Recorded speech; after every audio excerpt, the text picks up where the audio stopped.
Hi, happy Wednesday wisdom, and hoping that everyone is enjoying a great beginning of a new, fresh year. Um, let's see, what am I going to tell you today? Keyword regroup. And I thought I'd share what that means for me and how I've used that. And maybe you do this in some ways, so this is just my version of recapping a process that I use. First of all, we've talked before about having my keywords for a year or for a month or for a cycle, whatever that cycle would be, circumstance, situation. Um, so when that's complete, whether it's at the end of the day or the end of the month or end of the year, the regrouping is an important part about reviewing what did I think that meant, what did I feel about it, and then what evolved throughout that cycle for me to experience or understand in new ways. So that's part of what the regrouping is. But I have some steps, and that is I'm always clearing and centering and bringing my whole self back to that core of light, the focus of who I am.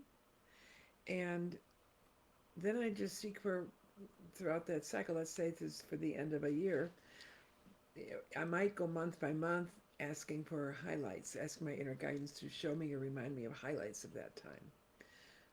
Something comes, great, jot it down. If it doesn't, keep moving. And then I ask, what lessons have I learned from all of that, or from those moments, or those highlights and experiences?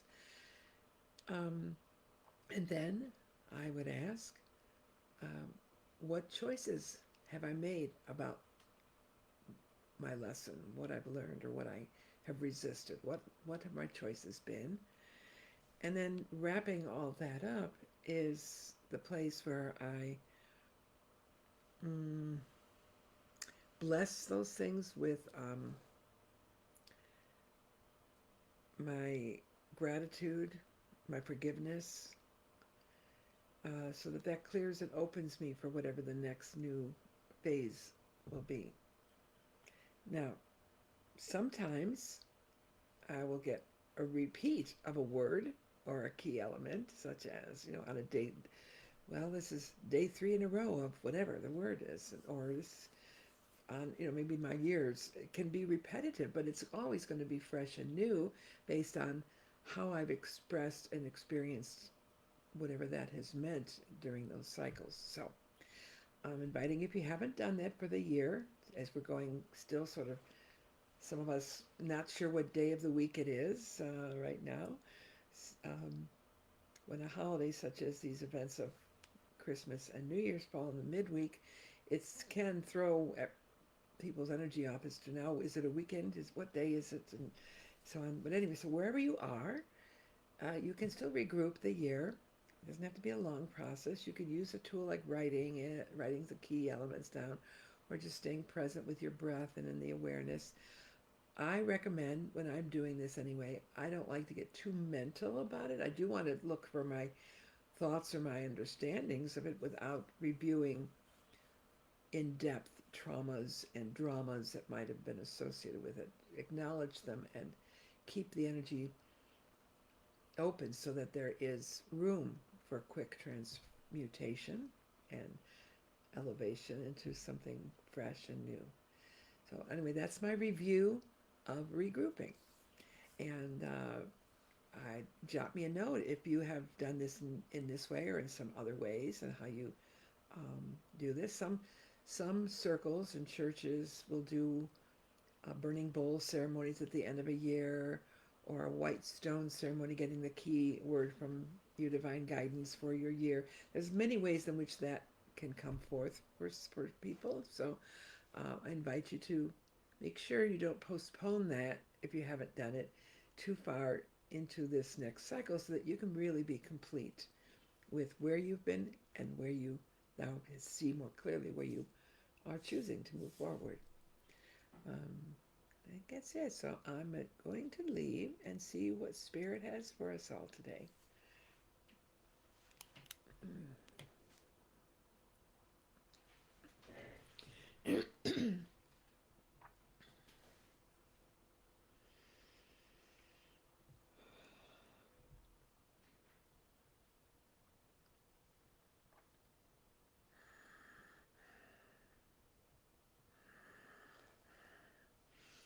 Joy, joy, joy, joy, joy, joy, joy, joy, joy, joy.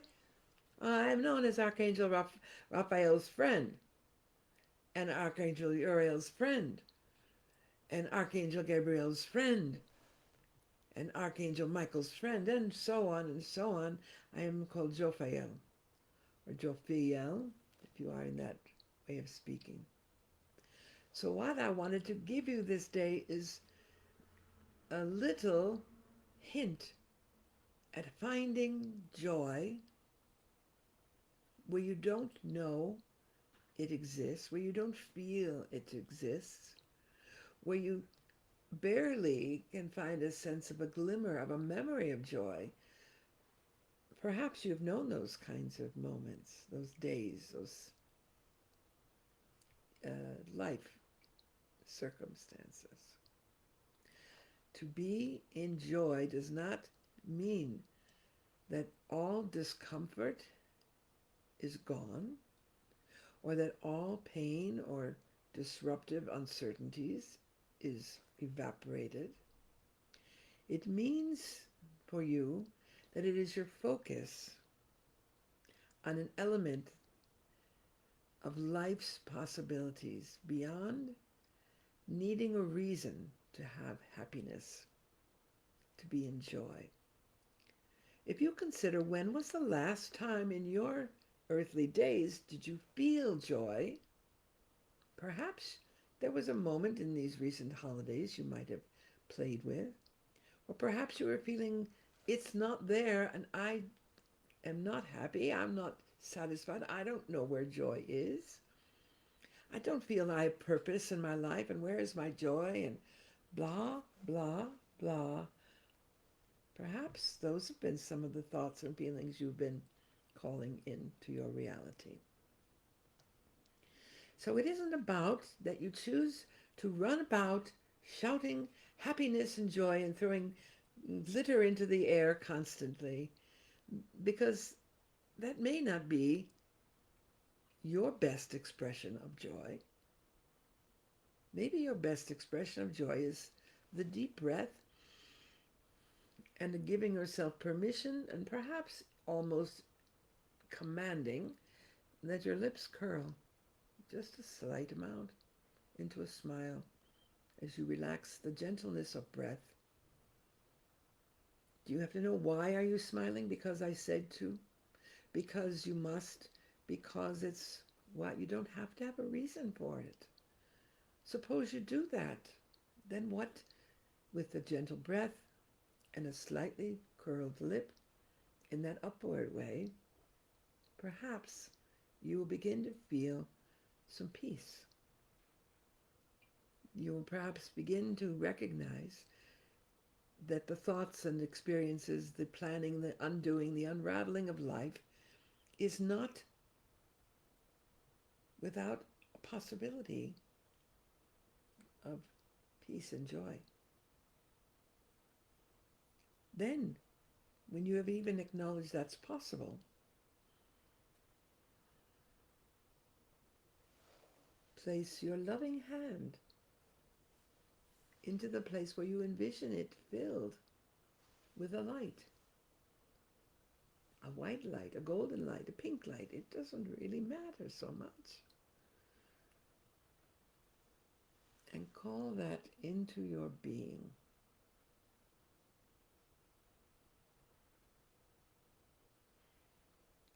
Express it again into the palm of your hand, looking at that to be the place where you are connected with, holding an energy of light. You don't have to think, I call upon the light of joy, I call upon the light of love, I call upon the light of peace, because it is all that. And then when you place it in your heart, and now you're looking forward to bringing it into fullness in your hand again, place it in your third eye, in your crown, your throat, in your solar plexus, in the whole of your human body. Well, now be gently breathing with that and notice where that light is residing in you. And once you've had a few moments with that, recognize calling it forth into the palm of your hand again.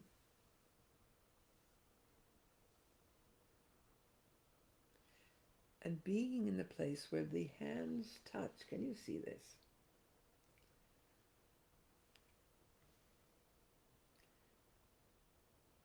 Make the decree. I am light. I am light. I'm not to like the crying, mournful, oh, if only I was light. And if you don't see it or feel it quite there, imagine that you have it anyway. Imagine that you can decree, I am light. Imagine that in that decree you can realize, I've just placed that within my body, and truly it has already existed because it came forth from me to my reality of holding it here in the hand. It's all part of the one. And that light is whatever you name it. That light is whatever you choose it to express in you.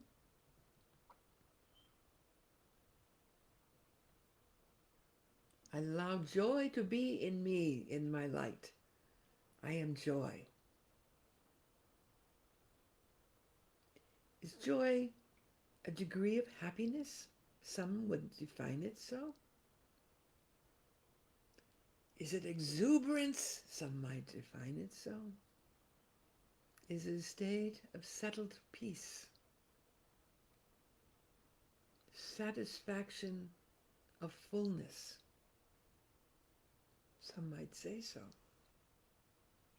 If you've consumed a meal or a snack or anything that now has filled your body and your digestive so-called cycle of process of that, and the sensations you have had from the tasting and the chewing and the swallowing of all of that into your body, you can say, well, I feel satisfied with that. It was good. Or you could say, that tasted nice. I don't feel satisfied. I want more. Well, when you're speaking of food, it may not be always in everyone's reality that more food of that substance would show up, but there is always more satisfaction, more completion, more loving light, as joy, as fulfillment, as peace. I am the light. I am the joy. I allow that to be expressed through my body in every way that the body, the mind, and soul align with.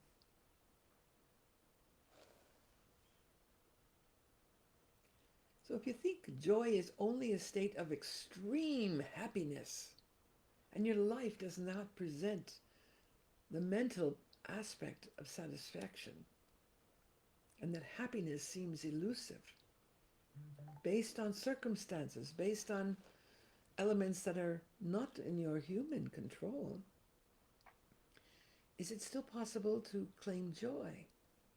Yes. So we shift then that joy is an element of happiness, but an element of your soul, accepting that it is connected with light, with life, with your breath. And in that connection and that breath is satisfied.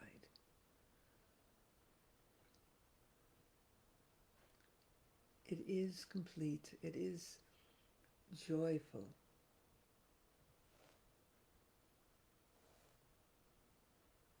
And when you want to stir it up in another way, well, sing that silly song. You know which one I mean. They're all silly, and depending upon how you play with it. I've got that joy, joy, joy, joy down in my heart. Down in my heart, down in my heart. Well, why is it down in your heart? Because it seems to come from the above of consciousness, the highest form of the divine, and lands within your body, so-called belt and anchored in your heart center. It's all words, and it's all true. But if you sang it without knowing if you believed it or not, what would happen? It really would be the same if you say, if I'm happy and I know it, clap my hands. Because you don't know that you feel happy. But eventually, decreeing it opens up all that needs to open up to experience all of those energies you are calling forth. Even if it means you're feeling unsatisfied, unhappy, not joyful, and I'm clapping because you said so, and not because I want to, and it doesn't do anything for me, and you've got a mental story about it all. When you play, open it up to play, you open that wound to receive the truth and to begin to settle, to begin to feel happiness, joy, peace.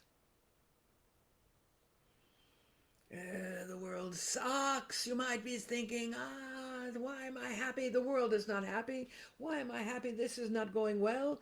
Why am I happy? I don't have money. Why am I happy? So the stories go on and on. How could I be happy? I'm not worthy of happiness when there's so much suffering. There are some key souls who manifest into your world of earth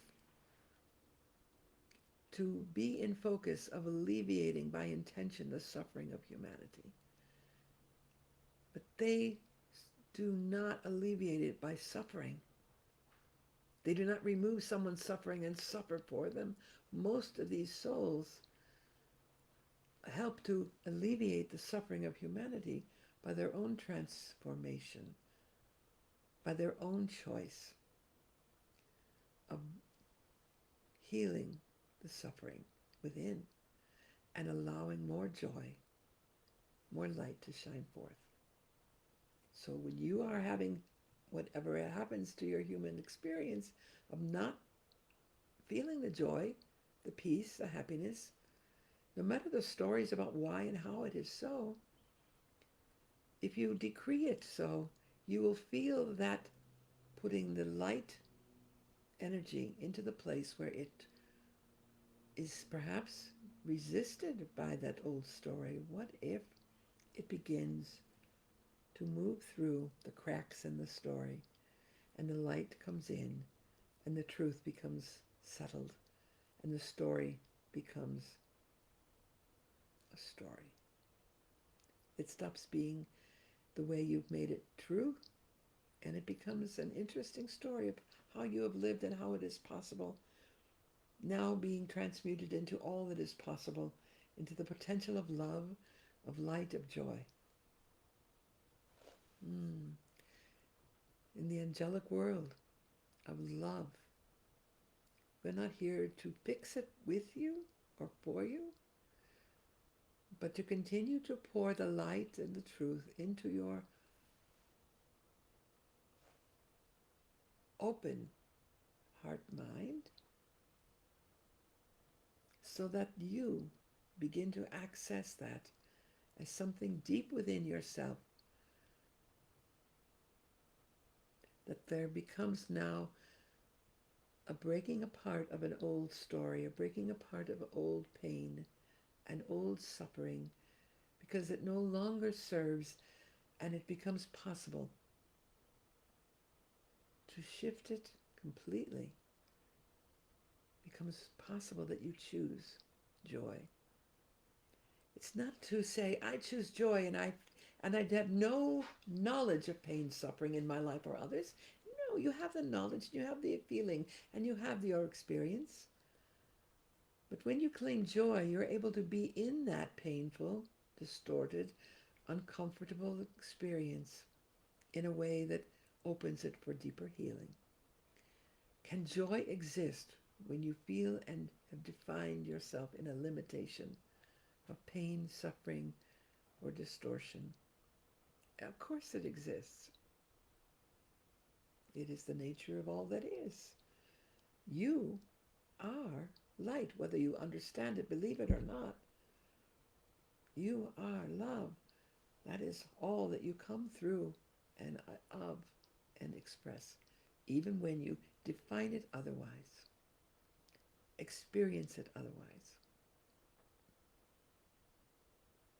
So, happy, exuberance, and bliss, are they opposite? They are elements of joy.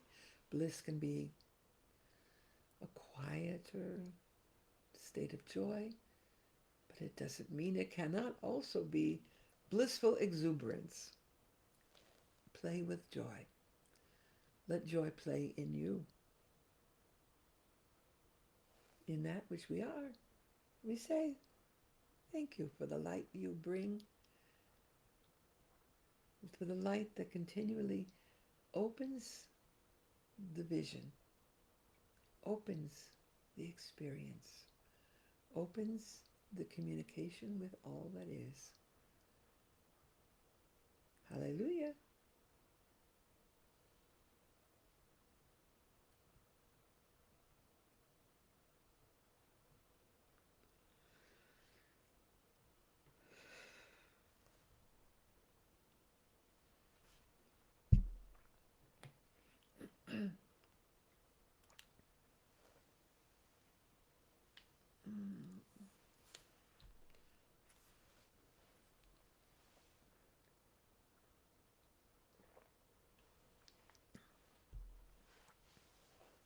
Well, excuse me, as I would come back to focus of this voice and this body.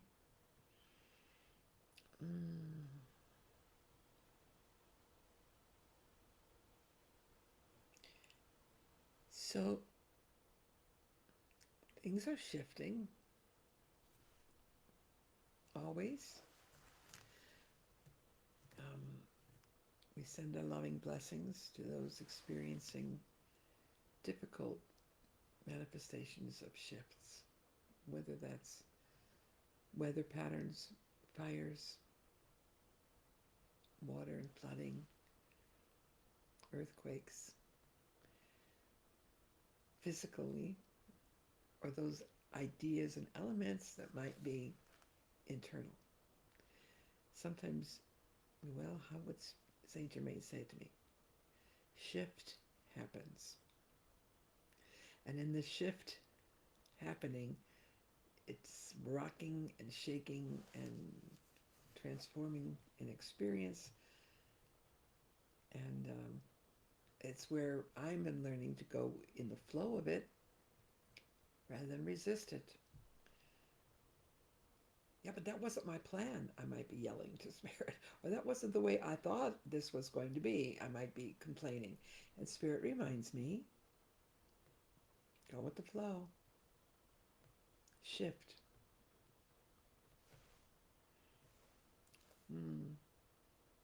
I was being reminded actually yesterday of a memory I had of learning to drive a manual shifting car. And I feared it, I struggled with it a little bit, and then I dreamt it. In the whole dream, it seemed like it was all night. It might have been 5 minutes, I don't know. But in the dream, all I saw was my hand on the gear shift and my foot on the clutch and the brake and back and forth to the gas pedal. I saw the process in slow motion, and it got quicker and quicker. 1, 2, 3, 4, 1, 2, 3, 4. No, it was just an amazing. So that next morning, I got into the vehicle, and I had a slight startling startup of the car, and I had a deep breath, and I was remembering the dream, and I just finally drove it without thinking about it, without fear of it, without anything going wrong. That was a lesson that I sometimes have forgotten, how that it's not about just visualizing what you want to be manifesting, but it's about creating the belief. And that's part of where visualization happens to be a good tool.